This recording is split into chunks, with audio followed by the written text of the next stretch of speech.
is not only um, a mean, it's a living being, and this is something we need always to consider. We, in the scene of assistance dog, talk about living beings and not of a mean to assist. Of course it's a mean of assisting, but it's always a living being as well. Then the esteem, which means all the recognition, the strengths, the freedom, which becomes anyway a little bit difficult, and the self-actualization, which means it's the desire to become the most that one can be.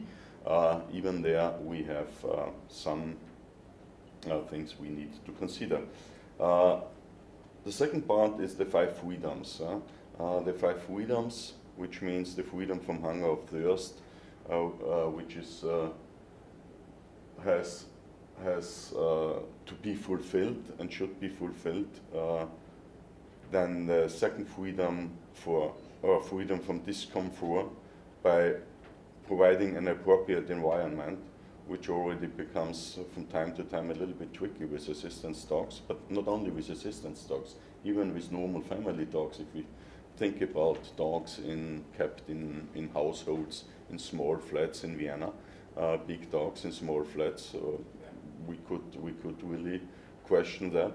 Then the freedom from pain, injury, disease, which means to provide a rapid, or to prevent or provide a rapid diagnosis and treatment for all dogs. Then the freedom to express normal behavior, meaning even assistance dogs need to express the normal behavior.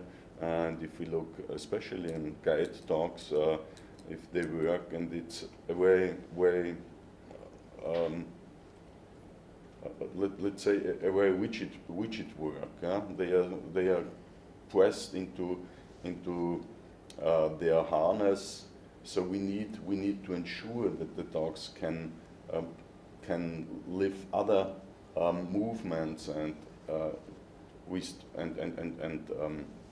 coming back on a normal movements.